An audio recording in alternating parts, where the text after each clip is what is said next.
It's our pleasure now to introduce our second speaker, Brad Sparks, Executive Director of Accounting for Sustainability, which is the Prince of Wales Charitable Foundation. He's Executive Director of Accounting for Sustainability. He leads the U.S. chapter of the Accounting for Sustainability CFO Leadership Network, supporting Fortune 500 CFOs and their finance teams in embedding sustainability into strategy and business decision-making. Brad previously served as an executive director with KPMG, supporting organizations in developing sustainability strategies, responding to sustainability-related risks, assessing sustainability performance, and external reporting. He also led KPMG's Global Environmental Sustainability Strategy and worked with KPMG Global Leadership to advance KPMG corporate citizenship initiatives. Other prior experiences include internal audit at Gateway Computers, labor standards monitoring at the Kennan Institute at Asia, and KPMG Audit. Brad's a certified public accountant, retired. He has an MBA in Sustainable Enterprise from the University of North Carolina, Chapel Hill, as well as a Master of Science and BSBA in Accounting from Appalachian State University. Brad serves on the board of Grid Alternatives, a nonprofit that advances economic and environmental justice through renewable energy. He teaches sustainability reporting at UCLA Anderson, and is also an executive in residence at Cornell University's Center for Global Sustainable Enterprise.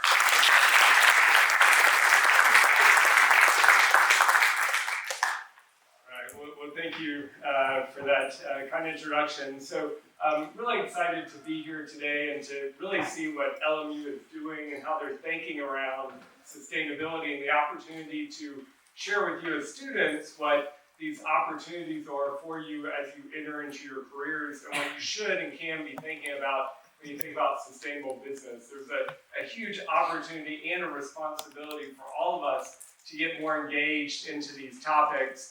And I hope to spend a little bit of time with you now sharing some examples of what companies are doing, in particular CFOs, finance teams, and accountants when they think about these topics of sustainability. But let me first give you just a little bit of background on A4S.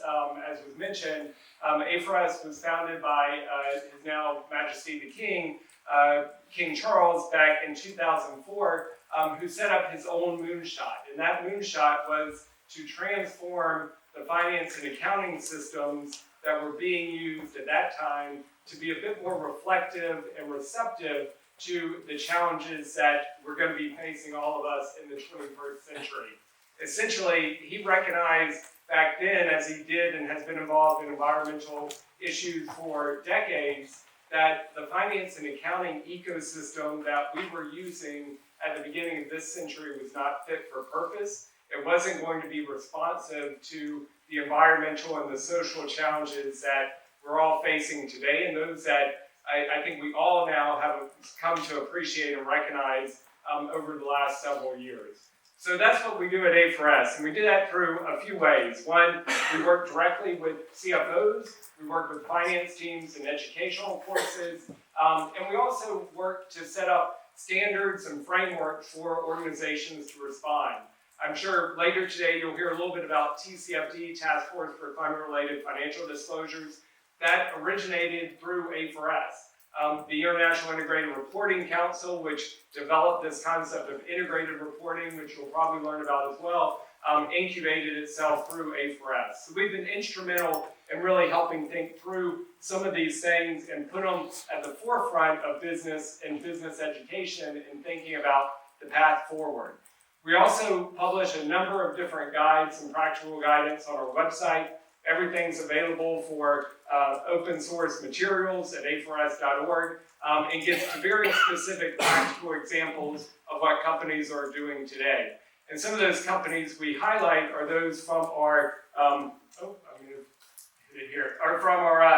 A4S CFO Leadership Network. So these are a few of the companies where we get to work directly with the CFOs who are very engaged in thinking about what can they do specifically to transform their own finance and accounting practices to embed sustainability in everyday decision making. That, again, is really where the focus of our activities is how do you really think about this, bring it in a daily perspective so that you're prepared to be able to respond and to do things differently than you have historically. So what I want to get into is, a little bit around why is this first important to accounting and finance. And I know when the dean was going through the importance of how sustainability will embed across all different disciplines of the business school, accounting and finance were first. I'm sure it wasn't just alphabetical. It was probably because it was the biggest priority, I think. And that is that there's a real responsibility and opportunity for accountants and finance professionals to start to understand these issues. And when I go and meet with a CFO to start talking about this, which is much easier today than it was 15, 20 years ago when I first started doing this, an easy way to start there is around risk management. Every year, the World Economic Forum produces the list of the top 10 risks that are most likely to impact the global financial system, right? This is global finance done and considered by world business leaders. And as you look at those risks as they've developed over time, the majority of those risks are green, environmental, or red, societal, right? These are, again, the top 10 risks to the global financial system of what can happen. You also start to see that there's a lot of assets at risk, right? So we've got up to 43 trillion of assets to risk by 2100 due to climate change. And then we start to see, a recognition by large asset managers like BlackRock, which was mentioned earlier, to really start to think about the importance of net zero and companies needing to lead, and that the leaders in this area will be the ones that are the winners of the future. So again, going back to what was shared by the earlier presenter, right, the risk management side of this is critical to be fully understood and appreciated. But it is more than just risk, and so there's other things as well we think about when we think about the importance of finance and accounting in this space. There's huge opportunities for cross-cutting and improved efficiencies. There's new revenue opportunities that CFOs, finance teams, and investors can start to recognize by companies that are doing well around ESG. There's new ways to tap into capital, right? If you think about the emergence of sustainability-linked financing, those are things that are commonly referenced as green bonds or green loans. There are many other examples around that. Those are good opportunities for companies to tap into new equity and debt markets to increase the amount of capital they have. And then finally, there's improved employee development and retention. And this is one that has been resonating a lot over the last few years with some of the CFOs that I've spoken with, is that they find that people that they're trying to attract to join their finance and accounting team are really interested in these sustainability issues. They want to understand it better. They want to work for a purpose-led organization. Some of you as students, you may be thinking about this as you're evaluating different job opportunities that you have. But there's a real opportunity for them to say, okay, this actually has been proven to improve employee satisfaction by being a purpose-led or an organization that's responsive to environmental and social considerations. And then the overall underlying factor that I always think is most relevant on this and most important to CFOs is that understanding relevant environmental and social issues will help you make better decisions, right? If you're bringing into the decision-making room in a management committee more information that's relevant to the decision being made, understanding all of that is going to help you make a better decision. And these environmental and social issues are increasingly relevant to a wide range of decisions that companies are making. Now, on the flip side, why are sustainability professionals wanting to get to know the CFO? 10, 15 years ago, a sustainability department was very siloed, had very limited engagement with the CFO or the finance team. Essentially, the CFO was just the person that always told them no to additional budget, no to additional plans for what they were doing. They really had limited connectivity for most organizations. That's quickly changing, and why that's important is that, right, CFOs really understand the organization. They can improve overall sustainability performance for an organization. They can help assign the budgets that are needed to meet some of the targets that are being set forward, and they can integrate some of these concepts within the overall corporate strategy and planning. So a really critical kind of codependency between a sustainability team and the CFO and the finance suite. So as we think about this, so the other thing to consider, and what was referenced earlier, is that the other area that gets a CFO's attention is what's going to be required from a regulatory reporting perspective, and how do I need to respond to that? And that's why I just want to touch on briefly a few things around what's happening to sustainability reporting today. And I think later in today's session, we're going to get into more detail on the SEC proposal. But one of the things that AFRS did over the last 2 years was work with the professional accountancy bodies like the American Institute of CPAs, the ICPA, and their equivalents around the world to come up with a Navigating the Reporting Landscape publication that looks at this very complicated and messy reporting ecosystem that we have today, where we start with a number of different information providers. We have in the middle there the frameworks and standards, and then we have the information users at the end. And it gets very complicated very quick, right? How do you really go about understanding what's happening in this space, and how do you best be prepared to respond to these quickly changing areas? So we wanted to dive a little bit deeper into that center area around framework and standards and say, well, what's really happening on the global landscape? Again, I think we'll hear about the US perspective shortly, but on the global landscape, a few things were quickly identified, right? Is that there's what's been commonly referred to as an alphabet soup of different frameworks that are out there.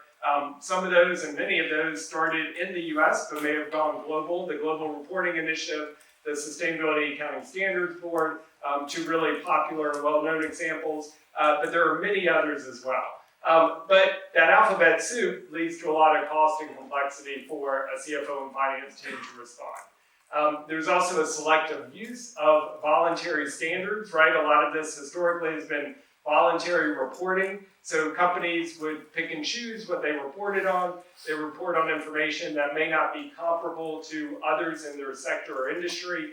They would not provide the information that was really decision useful to investors. And there were different requirements around jurisdictions as well. And overall, there was a lack of capital market rigor for these. So as I mentioned before, sustainability historically sit over here, the CFO and the finance team sit over here, not a lot of interaction there, not a lot of interaction by internal audit to look at maybe publicly provided ESG data that was being put out to the capital markets, right? There was really a disassociation between the two groups in that. That ultimately leads to a bit of a lack of confidence in the robustness of the data that was being reported. So a real need to change that. And there's been a number of different things that have been happening to help promote that change over really the last 2 to 3 years, where this has significantly accelerated. I won't go through everything on here, and this is really just a fraction of the activity that's taking place, but we've essentially, where we started from these 4 kind of primary standards and frameworks that were out here back 5-6 years ago, we've seen a number of different efforts towards some type of alignment or consolidation. We've had the World Economic Forum put forward a set of common metrics for stakeholder capitalism that they say are applicable to every organization. A lot of that has now led to the basis for the International Sustainability Standards Board, which is part of the International Financial Reporting Standards Foundation. That's the main body globally for providing financial reporting standards. And then we've also had the US SEC climate proposal rule, and then this other area where the European sustainability reporting standards are being developed that are looking at a very broader set of how companies should be reporting around some of these issues, getting to a very wide perspective on kind of understanding this concept of double materiality, things that are material to not just the organization itself, but also to how the organization impacts society. So it's a very kind of still complicated landscape. It's starting to narrow a little bit, but CFOs, as they think about responding to regulatory requirements, are seeking how to be best prepared to respond to some of these challenges that are emerging in this space because of this. Now, probably the easiest way to look through what is developing is, I think, this graphic here, which, if we think about this world of corporate reporting, we have this set of financial reporting, which has been happening for a long time, right? Traditional financial accounting, traditional financial reporting. These areas actually have space where ESG and other related considerations are already incorporated or need to be considered. They may not have always been properly picked up, but there's been efforts now by the FASB and the ISB to clarify how climate and other ESG issues actually should already be considered within existing financial reporting requirements. So that's kind of the single basis there. Then we get to the next step, which is looking at really what are the issues that are relevant for investor decision making or to enterprise value. So this set of topics that are really based upon providing decision useful information specifically to investors around enterprise value. That's most commonly aligned to what the ISSB or the SASB had previously put out. And then this top layer that is looking at that broader area where I talked around what the European model that's developing is, and that's looking at this multi-stakeholder, hey, how is your company impacting society? You need to report on that actually and let us know what you're doing in regard to how you're impacting society. Those topics, by the way, are going to be applicable to many US companies, and most global organizations will have to be reporting under those as those emerge. And they're probably a little bit less on the radar of US companies today than what the SEC is, and they probably need to be a bit more visible because they're more likely to happen faster, I think, than maybe what some of the SEC proposals is going to come into play. So that's kind of the model of this. And what I want to do just for the last few minutes, and also encourage you to ask any questions. If you have any questions, please raise your hand. I'd love to hear any questions that you have from the audience. So please think about that. But I want to leave you with a few examples of what companies are doing today. So these are some of the CFOs that I work with and how they're thinking through the embedding of sustainability within day-to-day decision-making. So Mars, right? What Mars has done, which has been very interesting, is they said, okay, we've set a number of sustainability goals over time, and they've long had a commitment to a wide range of sustainability issues, but we really want to hold management more responsible for achievement of these sustainability goals and targets, and we want to bring that to a lower level of management than just executive management. So they went through and said the way to drive change within our organization is to impact and change the incentive compensation program, right? As people are evaluated on both an annual cycle and maybe a 3-year cycle, they said we want to actually increase how our achievement of sustainability goals and targets will impact the incentive compensation program for those. So they did a complete change of their incentive compensation, bringing it again to a kind of much lower level of management, where historically it had been kind of just a top line level of management, and actually getting to some quantitative consideration versus the qualitative nature of incentive compensation programs, which have historically been there for sustainability issues. So really interesting thing that the CFO there led. Salesforce, what they did, right, is Salesforce said, okay, we want to provide some additional reporting on our ESG metrics. We know this is important to not just investors, but other stakeholders. We think we can develop a bit more rigorous process for doing this. And so we're going to start to incorporate it into their 10K filings and to present their information on environmental and social metrics in a manner that's much more consistent with your traditional financial reporting, and really make that a much more robust and rigorous process owned by the finance department, where they would integrate that reporting within all of their mainstream financial filings. And they've come out with a few interesting ways where they've done that. What they've also done is their chief accounting officer actually took a new role. He is the EVP of Sustainability and Finance, right? So there are these new positions that are developing. like that. There's ESG controller. We're starting to see a number of new positions within the finance organization that are directly related to sustainability. So two other examples, Verizon, what Verizon has done, they're one of the biggest bond issuers in the US, and they have actually now they've actually issued a third $1 billion green bond to help finance their renewable energy activities across all of their data centers, and to go 100% renewable. They needed financing for that, so they did a number of different green bonds. But last year they also said, well, we've been doing this through Treasury. We also have these different diversity, equity, and inclusion goals. Why don't we go and actually work with African American-owned banks instead of these giant banks that we traditionally work with, and actually find ways to work together to align these diversity goals that they had with their green financing. So they went in and kind of actively looked about how to do that and developed and shared their green financing framework with others to encourage others to do that as well. Then the last example there, Bank of America, another company we work with, they joined what's referred to as the Net Zero Banking Alliance. Essentially, a number of different banks have signed up to move towards net zero. For banks, right, when you think about their environmental footprint, right, you may think, oh, well, you know, the footprint of their offices or branches, but what the really big piece of what their environmental impact is how they finance and invest different types of projects, right? So these finance or invest in missions that they have and going through find ways to calculate those.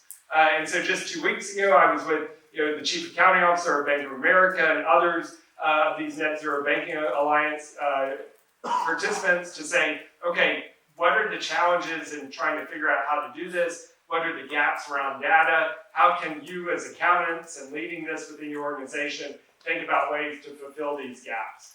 So really, good illustrations of what's happening within the business world for thinking about integrating sustainability. So I'd love to hear, are there any questions or comments from anyone? Definitely would love to hear anything. If anybody's got a question, yeah, great. Two questions. So, where does A4S see global reporting landscape going? I know there's been a lot of talk about eventual consolidation of all sort of the alphabet soup of standards going on right now. Would love your perspective on that, and maybe a timeline when we might expect to kind of see like a gap or an IFRS specifically for ESG reporting. And then also for organizations that come to A4S for assistance, where are they in their kind of sustainability integration process in their corporate teams?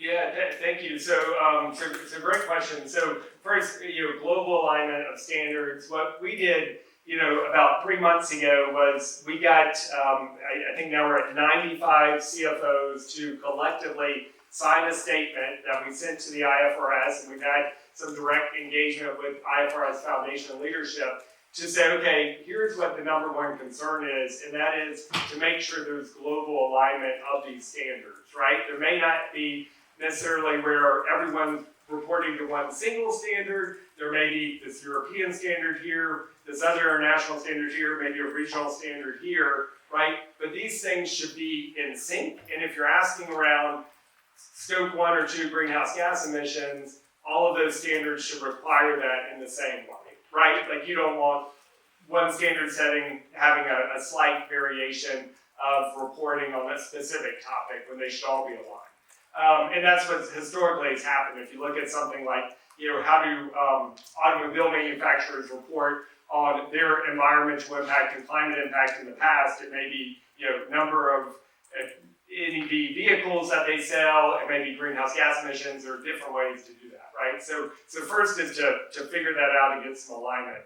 And that's what the letter we put forward to do was with that. Since then, we've continued engaging with IFRS leadership and ISSB leadership to promote this. I think it's still a question and concern that I'm not sure it's solved. I think everyone's still hoping that will be there, but as we go into 2023, we just had a meeting this morning with our co-chairs. One of the directives from them was that we need to continuing to actively engage with those bodies to help lean towards that type of engagement. Now, we're a UK charity. We're less engaged with trying to do anything with the SEC. As a UK charity, we're very strict requirements around that, so we're not commenting or involved in that perspective. On your other question around CFOs and organizations that get involved with A4S, I think what my observation is that usually it's a CFO that is part of an organization that has set a net zero commitment. They have maybe had a CEO that's been out at the forefront saying, hey, we're going to do something around sustainability, we're setting these targets. The CFO, right, recognizes that, hey, the company's doing a lot in this space. I need to get involved so that I can participate, right? I am part of the leadership team. I have a role to play here. I want to try to figure out what that role to play is, and I want to work with A4S to help understand that and then bring that back to my company. So I think that's probably an interesting way where people come to us because they want to just kind of learn what that, again, responsibility, but really opportunity is for CFOs and finance teams in this agenda. Thank you. Yeah, you talk about sustainability-related financial disclosure. You believe that this will become like another Sarbanes-Oxley regulation, pretty much? And by when do you think that will happen? Yeah. Whether it's going to create opportunities for our students to be part of those new accounting regulations. Yeah. I